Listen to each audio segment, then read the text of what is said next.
ఆయన తండ్రి మాటను తీసుకొని వచ్చాడు, లోకాన్ని తండ్రి ప్రేమించినట్టు ఆయన ప్రేమించి ఏం చేశాడు?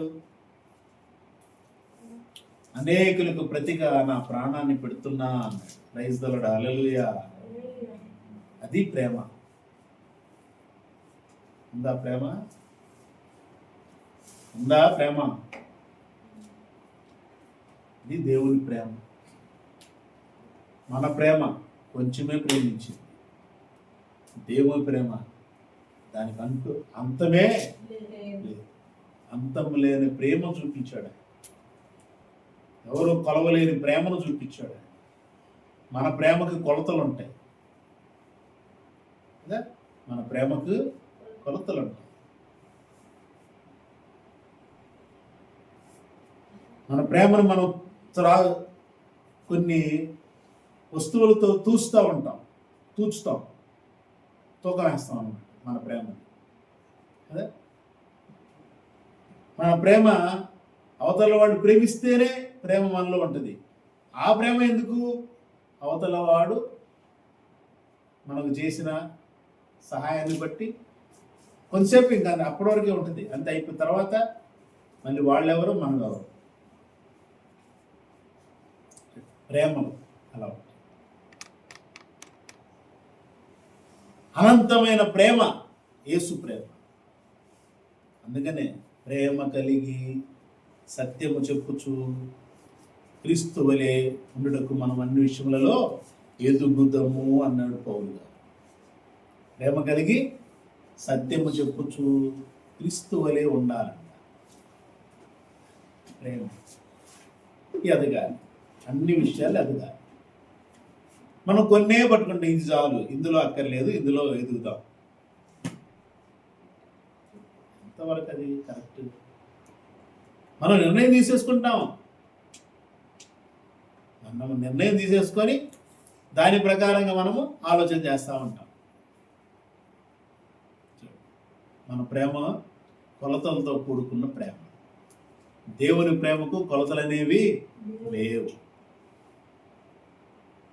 అందుకని ఆయన సిలువలో చేతులు విశాలం చేసి మేకులు పెట్టారు. అంటే దాని అర్థం ఏంటి? వాళ్ళు చేసింది అదే, కానీ ఆయన మాత్రం ఏం చూపిస్తాడు? ఇంతగా నిన్ను ప్రేమించా అని 2 చేతులు చాచి మన వైపు తన ప్రేమను వెల్లడిపరుస్తున్నాడు. ప్రైజ్ ది లార్డ్, హల్లెలూయా. శ్రమ ఓర్పు పరీక్ష నిరీక్షణ కలిగేది. మనం శ్రమల యందు నశించబడుతున్నాం. ఎందుకనగా ఈ నిరీక్షణ మనలను సిగ్గుపరచదు. సిగ్గుపడే స్థితిలో మనమేమో క్రైస్తవులం. నేను క్రైస్తవునని చెప్పుకుంటే అవతల వాళ్ళు ఏమంటారు? నేను క్రీస్తుని వెంబడిస్తున్నా. క్రీస్తుని వెంబడిస్తున్నానని చెప్పడానికి ఇంకో పదం కూడా చేర్చచ్చు. పరిశుద్ధుడైన క్రీస్తుని వెంబడిస్తున్నా. నేను పరిశుద్ధ రక్తాన్ని చిందించి సిలువ మీద మరణించిన క్రీస్తుని వెంబడిస్తున్నాను. నేను నీతిమంతుడైన క్రీస్తుని వెంబడిస్తున్నాను. నేను నా కోసం సిలువపై మరణించి సమాధి చేయబడి తిరిగి 3వ దినాన లేచిన క్రీస్తుని వెంబడిస్తున్నాను. నేను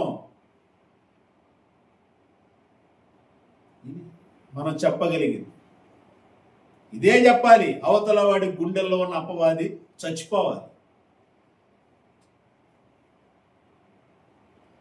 వాళ్ళ గుండెల్లో ఉన్న అపవాది చచ్చిపోతేనే వాడికి విడుదల. ప్రైజ్ ది లార్డ్, హల్లెలూయా. ఆ పరిశుద్ధుడైన క్రీస్తు మన గుండెల్లో ఉండాలి. అప్పుడు మనలో ఉన్నటువంటి అన్నిట్లో నుంచి విడుదల పొందుకుంటాం. మనం ప్రభువు కొరకు గట్టిగా నిలబడగలుగుతాం. దేనికోసమే గట్టిగా నిలబడతాం. దేని గురించి మనం ఆలోచన చేయం. దేని గురించి ఆలోచన చేయం. మన ప్రాణాలే కానీ, మన ఆస్తులే కానీ, అంతస్తులే కానీ, ఏమైనా కానీ, మన డబ్బే కానీ, మన పదవే కానీ, పేరు ప్రఖ్యాతులే కానీ ఏమీ ఆలోచన చేయం. నిజంగా క్రీస్తులో మనము కరెక్ట్గా ఉంటే, క్రీస్తు యొక్క అనంతమైనటువంటి ప్రేమ, అంతము లేనటువంటి ప్రేమ మన హృదయాలలో కూడా ఉంటే, పరిశుద్ధాత్మ ద్వారా దేవుని ప్రేమ మన హృదయాలలో కుమ్మరింపబడి ఉందా? కుమ్మరింపబడి ఉన్నది. ఎలాగనగా మనం ఇంకా బలహీనమై ఉండగా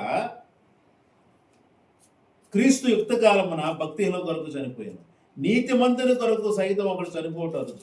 మంచివారి కొరకు ఎవడైనా ఒకవేళ చనిపోవడం తెగింపవచ్చును. అయితే దేవుడు మన ఎదల తన ప్రేమను వెల్లడిపరుచును ఎట్లనగా మనం ఇంకనూ పాపులమై ఉండగానే క్రీస్తు మన కొరకు చనిపోయాము.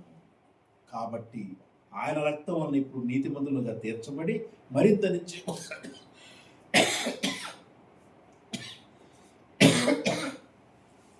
నిశ్చయముగా ఆయన ద్వారా ఉగ్రత నుండి రక్షింపబడుతుంది. ఎలాగనగా శత్రులమై ఉండగా ఆయన కుమారుని మరణం ద్వారా మనము దేవునితో సమాధానపరచబడిన వారమై ఆయన జీవించడం చేత మరింత నిత్యముగా రక్షింపబడుతుము. ఆయన కుమారుని మరణము ద్వారా దేవునితో మనల్ని సమాధానపరుచుకున్నాడు. కాబట్టి ఆయన జీవించడం చూడగా మరింత నిత్యముగా మనము రక్షింపబడుతాము. ఆయన ఇప్పుడు తండ్రి కుడి పార్శ్వమున ఉన్నాడు. చూడండి, మరణాన్ని లేచాడు, మరణం నుంచి లేచాడు, బయటికి జీవించాడు. ఆయన జీవించాడు కాబట్టి మనకు రక్షణ. ఆయన మరణం నుంచి లేకపోతే, ఆయన సమాధిలో నుంచి లేవకపోతే ఇంకా రక్షణ ఎవరికి ఉంది? ఎవరికి లేదు. ఆయన చనిపోతే ఇంకా రక్షణ అనేది అందరిలాగే కదా చనిపోతే, అందరిలాగే ఆయన చనిపోతే. కానీ ఆయన చనిపోయి తిరిగి 3వ దినాన లేచాడు. ఆయన జీవించాడు కాబట్టి మనం రక్షింపబడతాం. ఆయన నమ్మిన వారందరూ రక్షింపబడతారు. ఆయన జీవించటం వలన దేవుడు ఆయన మృతుల్లో నుంచి లేపాడు. ఆయన దేవుని చేత లేపబడినటువంటి ఆయన ద్వారా మనం దేవునితో సమాధానపరచబడాలి. ఆయన పరిశుద్ధుడు, ఆయన నీతిమంతుడు, ఆయన యథార్థపరుడు.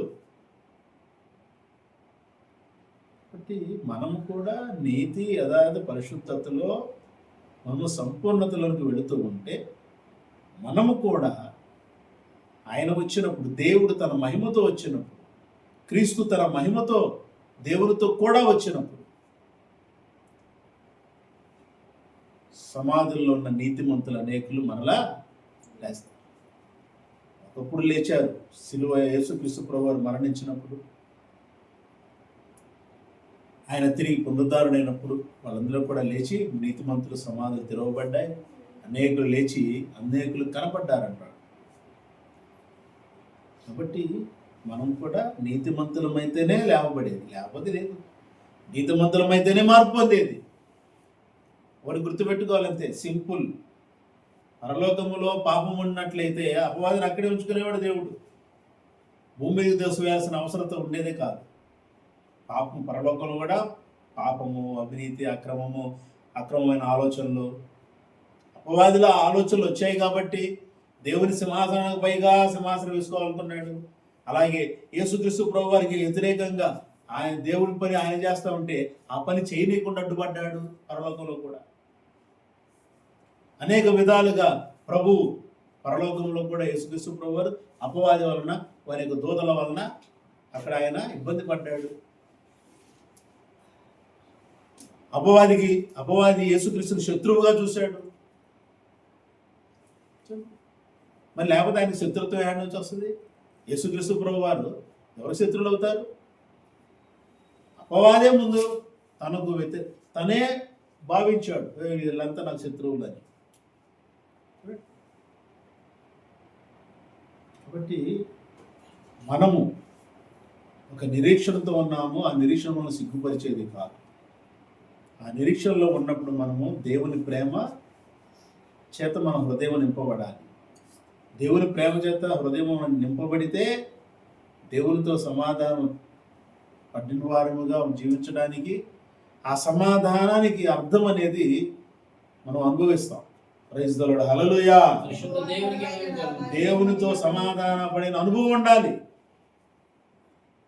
దేవునితో సమాధాన పడిన అనుభవం ఉందా? ప్రశ్నించుకోవాలి. దేవునితో సమాధాన పడిన అనుభవం ఉండదు, మనం బలలో చేతులేస్తాం. సమాధానకారకుడైనటువంటి యేసు. ఆయన ఎవరి మీద కోపంతో లేడు, మౌనంగా ఉన్నాడు, తన ప్రాణాన్ని పెట్టాడు గొర్రెపిల్లలాగా, అంతే. అందరిని క్షమించాడు, దేవుని రాజ్యానికి వెళ్ళిపోయాడు. మనము కుటుంబంలో సమాధానం ఉండదు, బయట సమాధానం ఉండదు, స్నేహితుల మధ్య సమాధానం ఉండదు, ఇరుగు పొరుగు వారితో సమాధానం ఉండదు. ఆ రోజు క్రైస్తవ సమాజాల గురించి మాట్లాడతాం. ఒక సేవకుడు అంటే ఒక సేవకుడు పడదు, ఒక విశ్వాసి, ఒక సంఘ విశ్వాసం అంటే ఇంకో సంఘ విశ్వాసి పడదు. చూడండి, దేవుడు మనకిచ్చింది ప్రేమ కలిగినటువంటి జీవితాన్ని ఇచ్చాడు. క్రీస్తు ద్వారా ప్రేమతో ఉండే జీవితాన్ని ఇచ్చాడు. బ్రతికినంత కాలం ప్రేమతోనే ఉండాలి, బ్రతికినంత కాలం సమాధానంతో ఉండాలి. కాబట్టి చాలా జాగ్రత్తగా జీవించాలి. బలలో చేతులు వేయబోతున్నాం కాబట్టి మనము ఎలాంటి స్థితిలో దేవుని సన్నిధిలో ఉంటున్నాం అనేది మనం పరీక్షించుకోవాలి. నీతిమంతులము మరి నీతిగా ఉన్నామా? ఏ విషయాలు మనం తప్పిపోతున్నాం? ఏ విషయాల్లో మనం ఎలా ఉంటున్నాం? ఏం ఆలోచిస్తున్నాము? ప్రశ్నించుకోవాలి. ఎందుకు నేను ఇలా ఉంటున్నాను? దేవుని కోసం ఎందుకు నేను ఏమి 100% చేయలేకపోతున్నాను? కనీసం 60% కనీసం 50% అని ఎందుకు చేయలేకపోతున్నాను? ఒక ఆలోచన మనము కలిగి ఉంటాం. మనం మార్చుకొని మనము సిద్ధపరచుకొని ఆయన సన్నిధిలో ఉండాలి. కాబట్టి ఇక్కడ ఉన్న ప్రియమైన దేవుని చాలా జాగ్రత్తగా జీవించుదాం. ప్రతి దినాల్లో ఉన్నాం. సంవత్సరం జరుగుతూ ఉండగా దేవుని రాకడ, ప్రభువు యొక్క రాకడ సిద్ధమవుతా ఉంది, సిద్ధపడుతుంది. లోకంలో అనేకమైన మార్పులు వస్తున్నాయి. సరే, మార్పులు వస్తూనే ఉంటాయి. ఏం జరుగుతుంది అంటే మనకు అవసరం లేదు. కానీ మన జీవితంలో ఏం జరుగుతుందో మనకు కావాలి. మన ఆత్మలో ఏం జరుగుతుందో మనకు కావాలి. మన ఆత్మలో బలంగా ఉన్నామో బలహీనంగా ఉన్నామో మనకు కావాలి. మనం బలహీనమై ఉండగా ఎంతకాలం మన క్రీస్తు మన బలహీనుల కొరకు చనిపోయాడు ఆయన. మరి మనం బలహీనులుగా ఉన్నాము. ఇంకా క్రీస్తు జీవించడం చేత మనం రక్షింపబడుతున్నాం కదా, ఆయన జీవించాడు కదా, మరి ఆయన నమ్మాము కదా, బాప్తిసం తీసుకున్నాం కదా, బలలో పాల్పంచుకున్నాం కదా, మనం నీతిమంతులమా? ఆలోచన. కాబట్టి ఇప్పుడు తెలుసు ఈ మాటలు కూడా మనం చాలా జాగ్రత్తగా జీవించిందో సంఘానికి, అనేకులకు, మనకు, మన కుటుంబానికి ఆశీర్వాదకరంగా ఉన్నాం. దేవుడి మాటలను ఆశీర్వదించి తన కృపతో తన ఆత్మతో అభిషేకించి దేవుడు తన నామమునకు మహిమ తెచ్చుకును గాక. Praise the lord. హల్లెలూయా. నీతి స్వరూపుని యెహోవా ఘనమైన నామాన్ని మహిమ కలుగును గాక. చిన్న ప్రార్థన వాక్యం గురించి. మహాగణుడా, మహోన్నతుడా, కృపగల తండ్రి, సహాయకుడా, నజరేయుడైన యేసునామమున తండ్రి, ఈ వాక్కులను బట్టి మీకు వందనాలు చెల్లిస్తున్నాం. నజరేయుడైన యేసునామములో ఈ మాటలు మీ ఆత్మ ద్వారా మీ అపోస్తలులను ఉపయోగించుకొని మా కోసం అనుగ్రహించినందుకు వందనాలు. Thank you my God. ఈ మాటలు మా అందరి జీవితంలో, సంఘ జీవితంలో, సంఘంలో, ప్రతి కుటుంబంలో, నా జీవితంలో, నా కుటుంబం ప్రతి వ్యక్తి జీవితంలో ఈ మాటలు అనుభవం కలగటానికి, ఈ మాటల్లో ఉన్నటువంటి విషయాలను ప్రభువా అర్థం చేసుకునే మనసుతో మేము ఉండి మేము చాలా జాగ్రత్తగా తండ్రి మీతో సమాధానంతో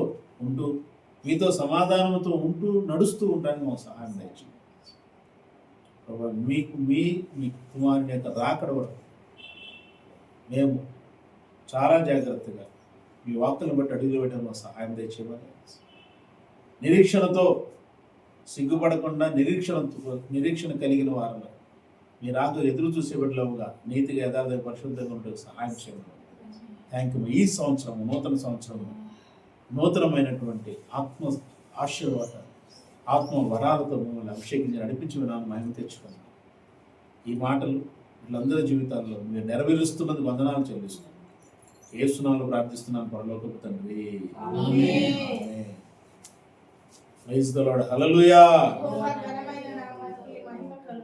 నీతి స్వరూపుడు యెహోవా ఘనమైన నామానికి మహిమ కలుగును గాక.